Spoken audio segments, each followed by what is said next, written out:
Alors, je fais cette petite vidéo parce que j'ai la phobie administrative et j'ai lancé mon entreprise début janvier 2021. Et j'ai reçu ce papier récemment, donc la cotisation foncière des entreprises.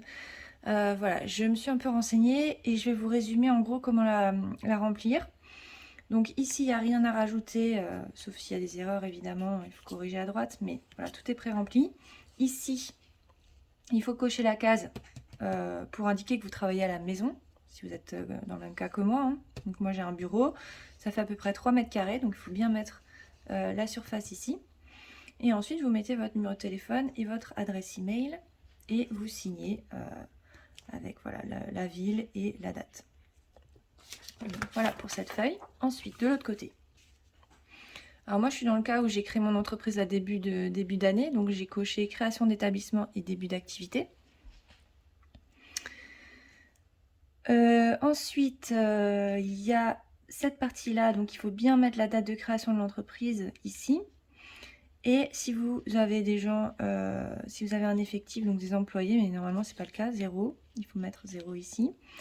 Et ensuite ici vous mettez votre chiffre d'affaires estimé, puisque comme l'année n'est pas encore terminée, voilà, il y a une petite incertitude, mais normalement vous devriez avoir un bon ordre d'idée du chiffre que vous avez pu réaliser.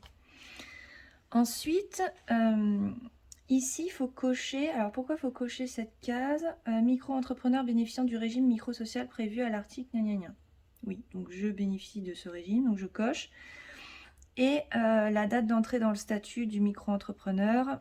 Donc ici, il faut bien préciser la date. Donc moi, j'ai repris la date qui était sur une attestation que j'avais reçue. Voilà. Et ensuite, donc troisième volet, on va dire. Ici, il faut cocher cette exonération au cas où vous pouvez en bénéficier. Bon, j'ai pas tout bien suivi, mais en gros, voilà, je coche ça et si jamais j'y ai droit, c'est tant mieux. Sinon, c'est tant pis. Et il me semble que c'est tout. Et donc après, il ne me restera plus qu'à aller à la poste, ce que je ne fais jamais entre nous. Mais là, je vais bien être obligée et envoyer ça au SIE Grasse, donc c'est celui auquel je suis affiliée. Bon, de toute façon, cette adresse, vous la retrouvez sur le premier papier, hein, ici. Voilà, c'est noté là, tout en haut. Donc, vous avez juste à recopier ça sur l'enveloppe. Et voilà, j'espère que ça vous aura aidé.